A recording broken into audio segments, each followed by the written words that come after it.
to the west was so long, and my eyes stared the setting sun. Bon, on se retrouve ce soir avec 3 nouveaux amis. Bon, après, c'est des demi-amis, mais bon, ils ne sont pas là, donc je peux le dire. Et donc, je vais faire un petit tour de table pour les présenter. Enfin, tour de table, à chaque fois, je dis tour de table parce que je suis un alcoolique, mais un tour d'écran, de merde, etc. Donc, le premier, le plus jeune, le plus beau, le plus mal coiffé, comme moi, Thomas Chrétien. Alors, il est Head of Marketing pour la préparation d'un nouveau produit crossover 100% électrique Nissan, donc un truc très chiant. Mais ce qui est fort, c'est qu'il est tellement bon qu'il fait croire que c'est un truc passionnant. Donc, il était aussi patron de l'activité électrique chez Nissan et il s'occupait aussi des trucs moins chiants, genre 370Z et autres merguez. Donc, ça, c'est le premier, c'est le plus beau, il est balboto. Donc, voilà. Le deuxième, alors, je sais pas, non, pas par l'âge, je sais pas. Là, on parle plus d'âge, voilà. Et c'est aussi des barboutos. Putain, je suis cerné par les barbus. Un barbu, 2 barbus, 3 barbus, des barbus.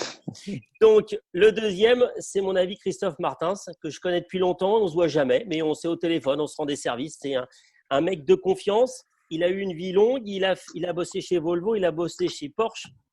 Il a importé, il continue à importer des voitures de l'étranger. Et maintenant, il est le patron d'un garage spécialisé plutôt Porsche, mais il fait aussi d'autres choses en carrosserie mécanique et à Sainte-Maxime qui s'appelle RS83. C'est lui qui picole au soleil, qui a un gros encul. C'est ça. Voilà. Donc, qui picole parce que moi, je bois. Voilà. Hein, il n'y a que Hervé qui a des qui ne buvait pas un coup. Et ouais. Non, je disais, j'ai juste commencé l'apéro un petit peu trop tôt. Moi, je suis un peu chaud déjà. Mais bon, Rassure-toi, désolé. moi aussi, ça a duré trop longtemps l'attente. Et le troisième, mais non moins le moins remarquable, mon ami Hervé Katz, qui a eu des tonnes de vie et qui a toujours des choses passionnantes à raconter, qui a vécu aux États-Unis, qui a roulé en Citroën aux États-Unis, et puis qui est fan de belles autos, qui collectionne tout, qui est un névropathe, mais je le dis il sait que c'est extrêmement amical, c'est même pour moi dans ma bouche un compliment. Et il nous racontera des tonnes de belles choses. Et d'ailleurs, comme il a peur qu'on lui vole, il s'est installé dans une de ses CX, histoire de. Et bien, de toute façon, je vais rebondir avec toi parce que je pense que comme tu es dans un parking souterrain, je vais rebondir avec la première chose dont tu m'as parlé. Tu m'as parlé d'un parking souterrain et d'un mec qui faisait des autos qui ne sont pas très connus. Exact. Lorsque un soir, tardivement, je rentrais avec une de mes CX dans le parking, un type s'approche de moi. Donc, au départ, tu vois, dans un parking, vers 10h du soir, tu te méfies. Un inconnu vous offre des fleurs. Voilà. Ouais, et puis, il me branche sur les bagnoles parce que j'avais 4-5 CX qui étaient alignés dans le parking. Étonnant. Il dit ah bah, dis donc, elles sont belles vos voitures. Je dis bah, merci beaucoup. Et le type me dit vous connaissez Monica? Alors moi, je planais, je ne comprenais pas ce qu'il voulait me dire. Monica cherchait une femme, moi. Alors, il y en a une qui est célèbre, mais qui n'est pas en Suisse, qui est à la retraite maintenant. Et il dit oui, Monica, la marque de voiture. Et là, bing, je dis bah oui, j'en ai entendu parler, effectivement. Il dit bah, c'est moi qui suis le co-concepteur de la voiture. Incroyable, tu vois, dans un parking à Lausanne à 10h du soir, tu rencontres le mec qui a fabriqué qui a participé à la fabrication de la bagnole. Et le type se barre dans des explications incroyables avec toutes les évolutions, parce qu'au début, ils étaient partis sur un moteur, je ne me souviens plus, mais c'était pas assez fiable. Donc après, ils sont partis sur des moteurs américains, je crois, des moteurs Chrysler ou Ford. Et il me développe par A plus B la qualité du châssis tubulaire, qui à mon avis, c'est ce qu'il y a de mieux pour une bagnole qui a un peu de pêche. Et voilà, on est restés amis. Il habite juste à côté de chez moi. On boit des coups de temps en temps. Et il est très, très sympa. Et pourquoi je connais pas, moi, Monica? Pourquoi je connais pas, moi? Parce que tu es un inculte. Tu connais c'est ça. de merde, de toute façon. Non, c'est ça. Désolé, mais je connais pas. Mais on t'enverra un tu connais. C'est une espèce de merguez, 4 places, une berline pour se caresser. Enfin, une daube. Un truc pour les citroënistes. On est enregistré, là? Ouais. Ah, je t'emmerde alors. Voilà, ça va. Je confirme alors. Donc voilà, c'était un bon moment créé par une voiture. Et ça arrive assez souvent finalement, ce genre de rencontres un peu surprenantes. Ça m'est arrivé assez souvent à New York où un jour, en me garant sur un parking d'une chaîne de supermarchés célèbre aux États-Unis, Costco, un type s'approche de moi et me dit Ah, vous aimez les Citroën? Je dis non, non, j'aime pas ça. Et les mecs me disent Ah, c'est marrant parce que moi j'ai une traction avant. Je dis C'est pas possible. Il a une traction avant. Il se fout de ma gueule. Et en fait, on est aussi devenus super potes. Il a aussi une histoire incroyable. C'est un jardinier qui, qui a acheté une vieille fonderie au pied du Queensboro Bridge dans les années 60-70. Et le bâtiment est absolument magnifique. Il en a fait le siège de sa société de jardinage. Et puis, il fait des soirées maintenant là-dedans. C'est assez génial.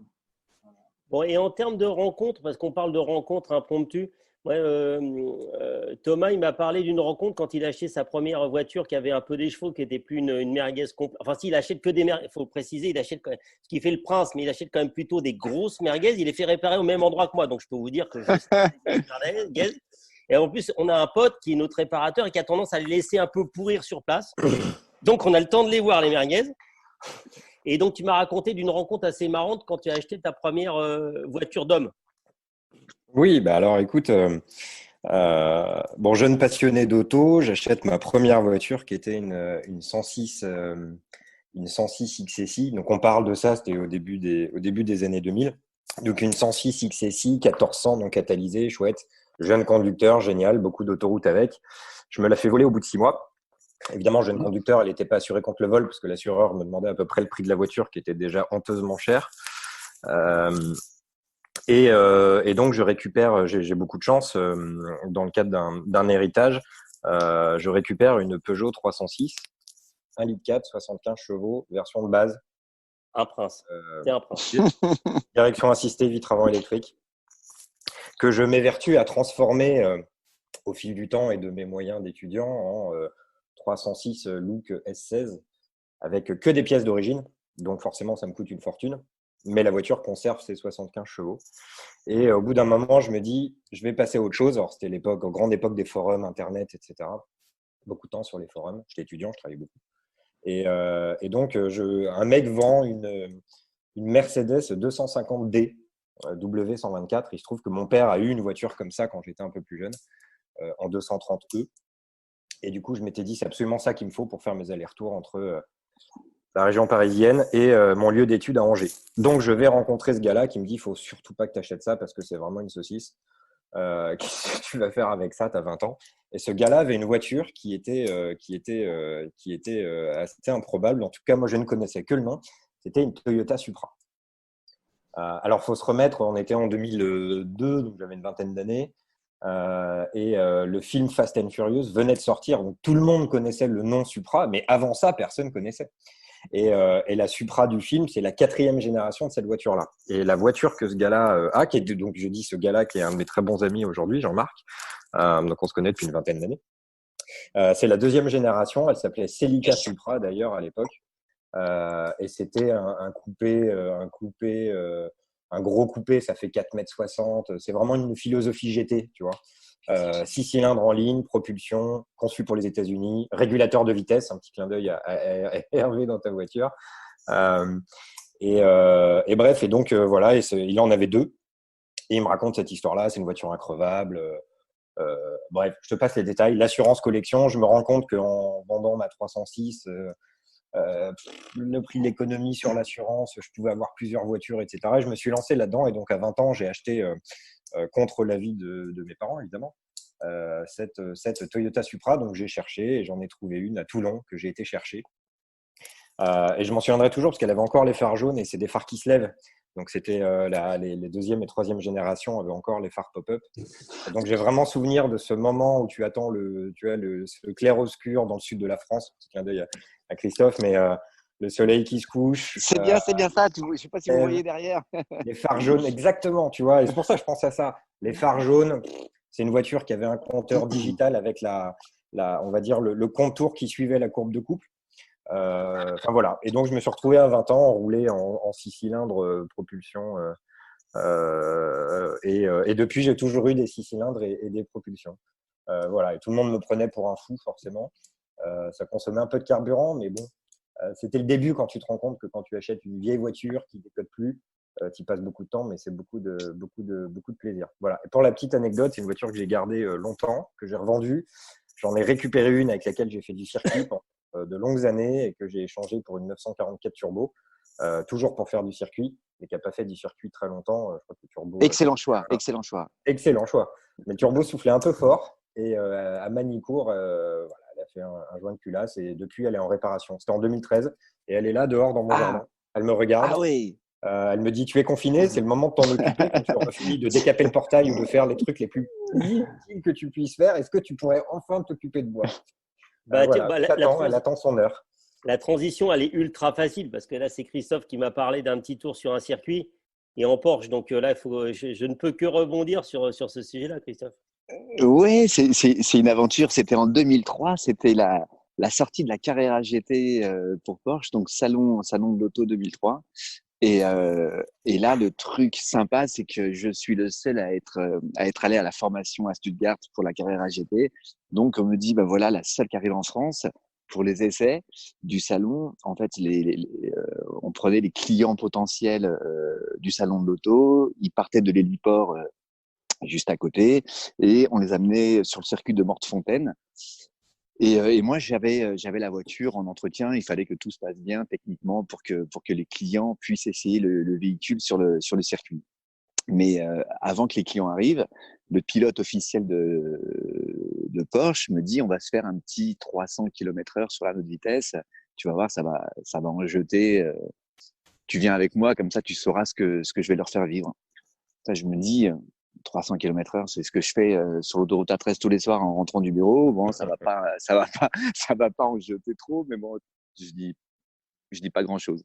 Il était quoi, le pilote? Il était allemand ou il était français? Il était français et a priori pilote officiel parce qu'il avait été sélectionné par Stuttgart pour faire cette animation et tout. Bon, c'était un pilote connu, mais moi j'ai pas une mémoire. C'est pas des choses mais je peux même pas dire que c'était un concours de chleux et qu'il était prétentieux, quoi. Non, même pas. Même pas. C'était un bon français. Bon, je me dis, 300 km/h, allez, vraiment, c'est rien. Il me dit, on y va. Et là, on monte dans la Carrera GT. C'est déjà l'ambiance très, très particulière de l'auto. Tu sens ce V10 qui chante et qui te tracte. Donc, on fait un 0-200, mais hyper rapide en quelques secondes. 250. Je me dis, bon, c'est que dalle, vraiment, c'est rien. Et tu sens, et tu commences à partir de 250, la pression qui commence à pousser. L'anneau de vitesse que moi je connaissais pas, j'avais jamais roulé sur un anneau de vitesse. Et à 280, déjà je commence à ne plus respirer. À 300 km/h, ma tête tape dans la vitre latérale. J'arrive plus à me tenir. Je n'ai plus de respiration. Et là, je pense à la minute précédente où je me disais, il se la pète avec ses 300 km/h sur l'anneau de vitesse. C'est que dalle. Et je suis en souffrance complète. Et le type, en sortant du virage, me dit, mais il avait vu que je souffrais. Il me dit, mais bloque ta respiration avant le virage. On respire en ligne droite et on bloque en virage. Et là, j'ai commencé à reprendre un peu des sensations. Mais c'était un truc extraordinaire. Mais vraiment, effet machine à laver. C'était fou. Et on est monté jusqu'à 325. Ça s'est arrêté. J'étais vraiment content. C'était la lessiveuse.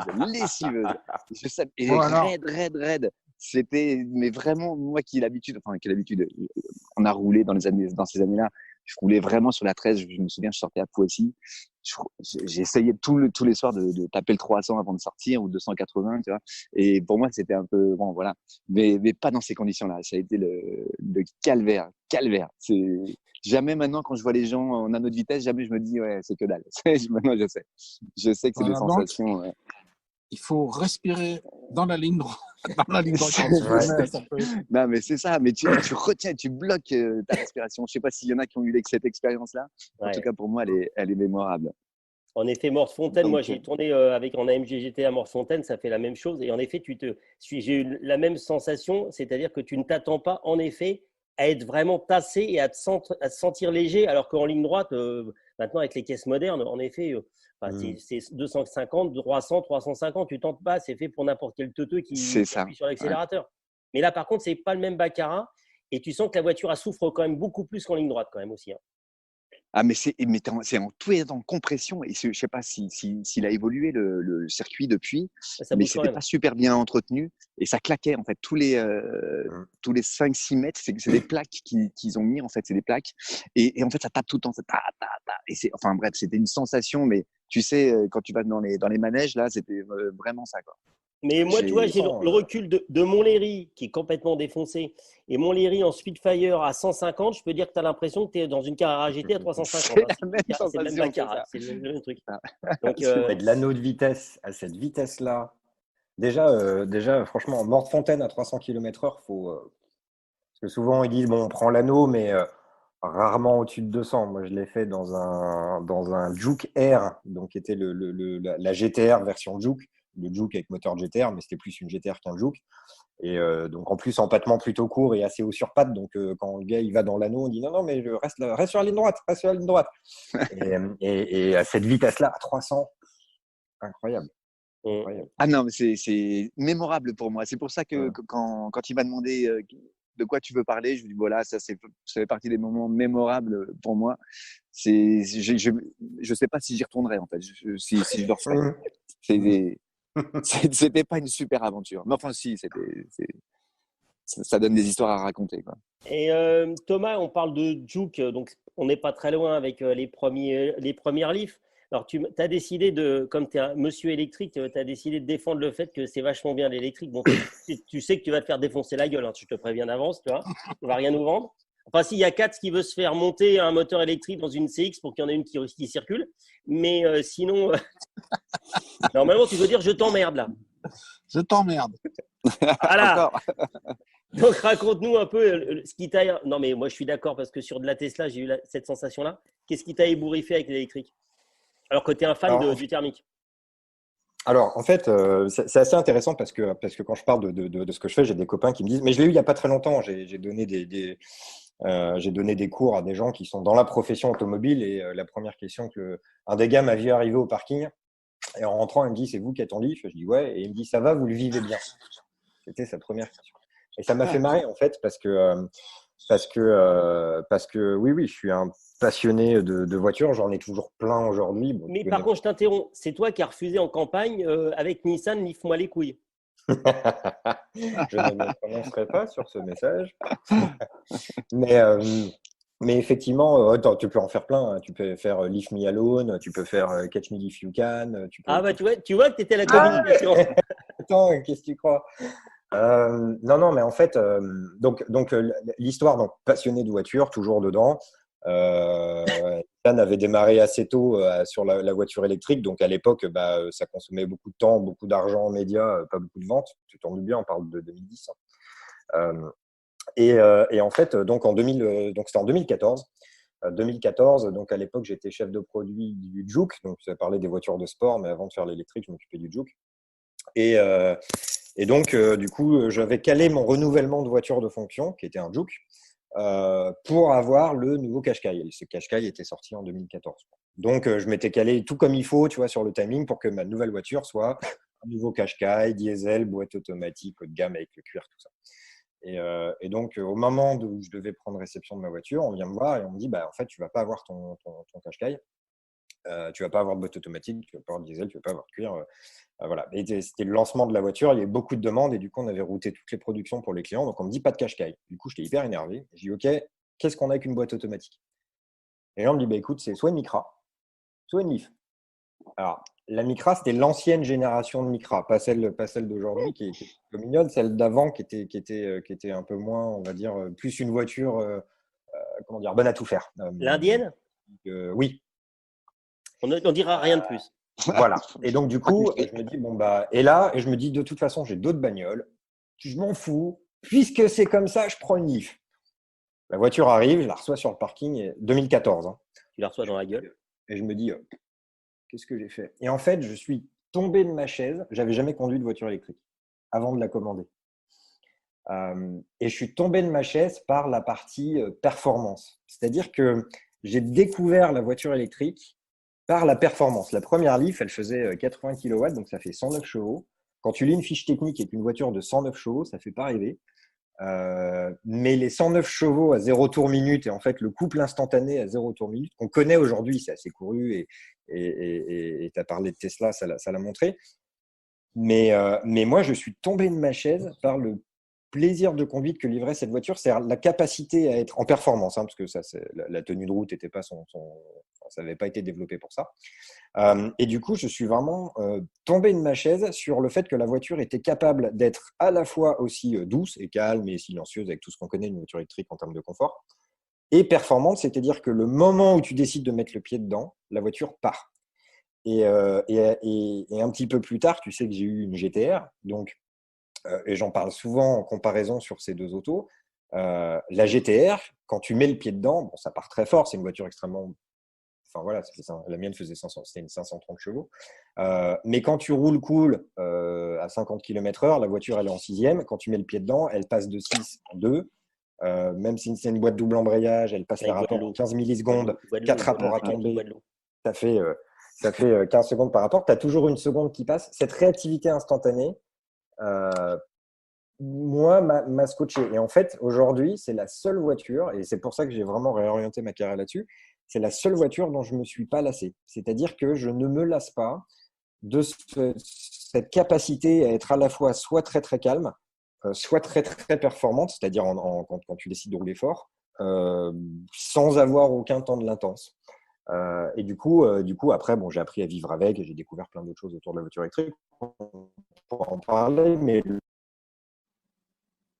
c'était la performance et le plaisir de conduite. Et je me suis dit, si moi, ça me scotche, sachant que j'adore conduire, tu vois, quand on prête un utilitaire, je trouve ça marrant. Tu conduis un utilitaire d'aujourd'hui, c'est impressionnant la performance de ces voitures par rapport à ceux d'il y a 10 ans, il y a 15 ans, quand tu étais étudiant, que tu déménageais.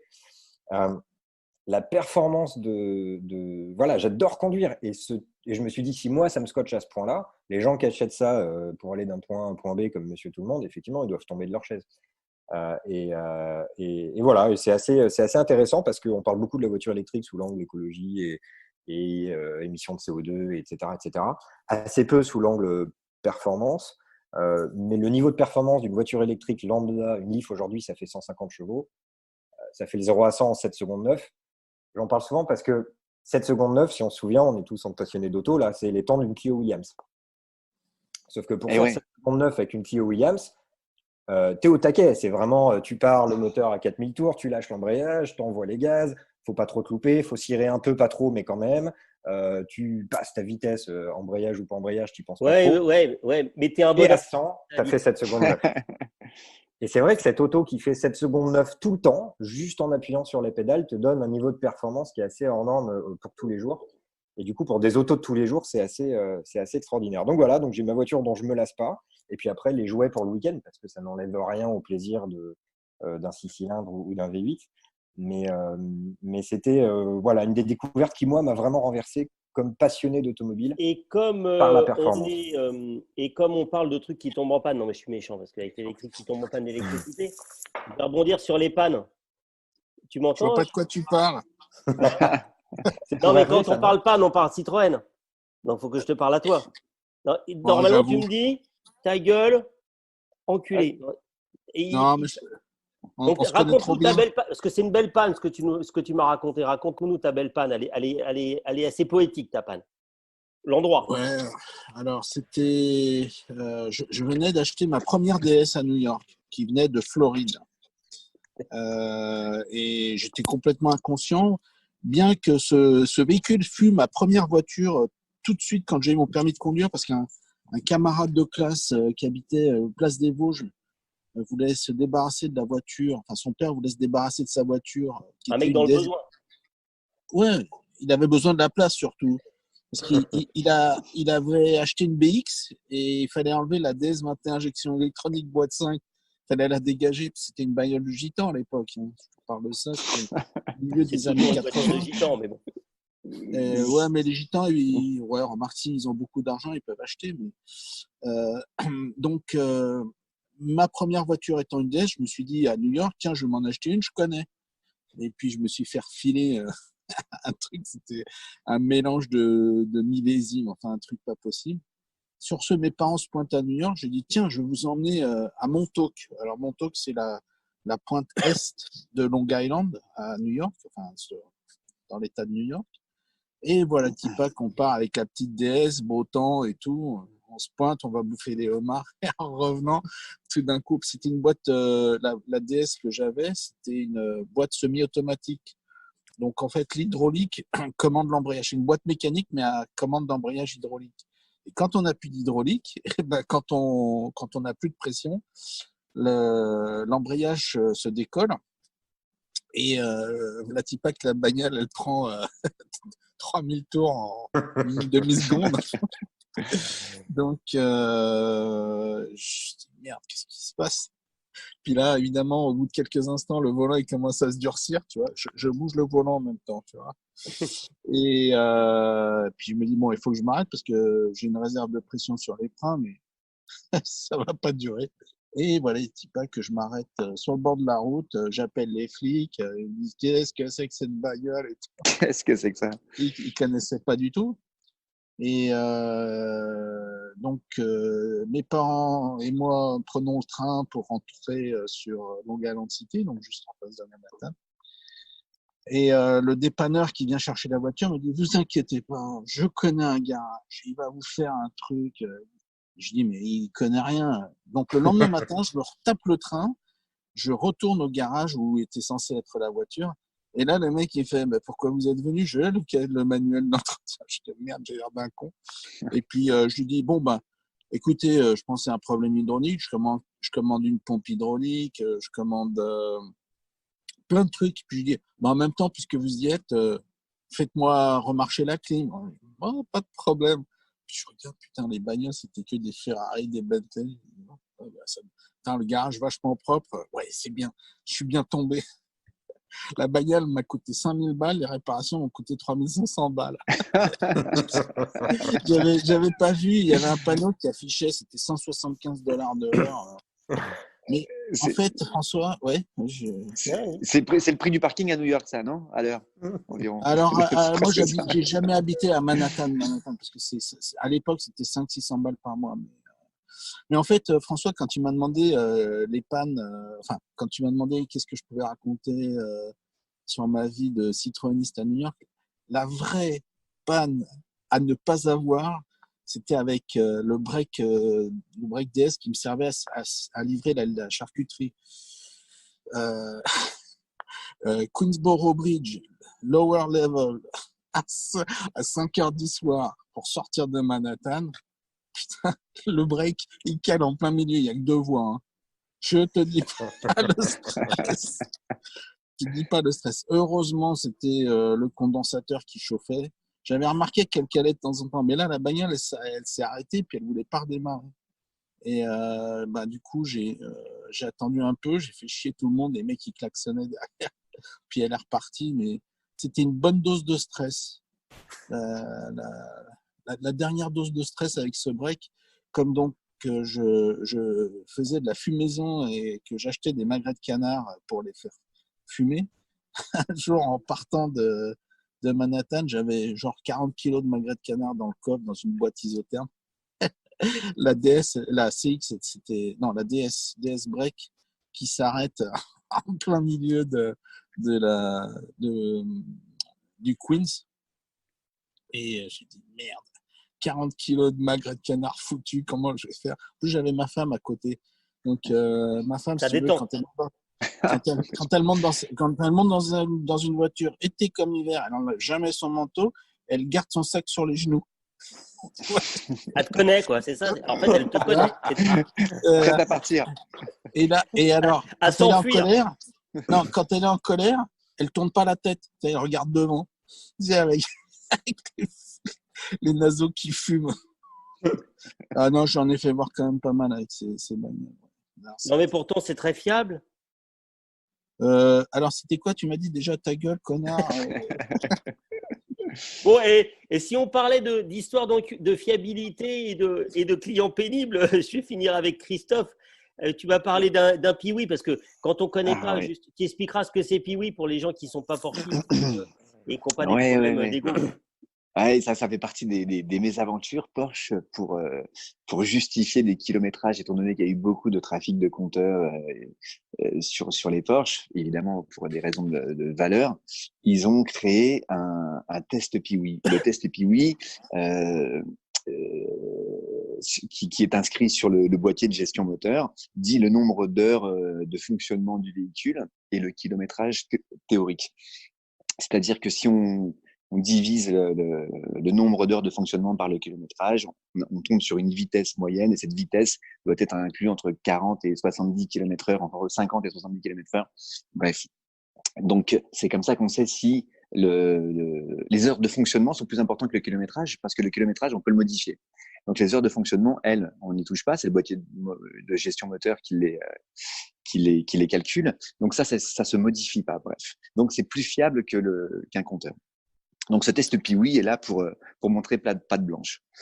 Et un jour, j'achète une 997 Turbo à Dubaï, comme j'ai l'habitude de faire, et avec carnet magnifique.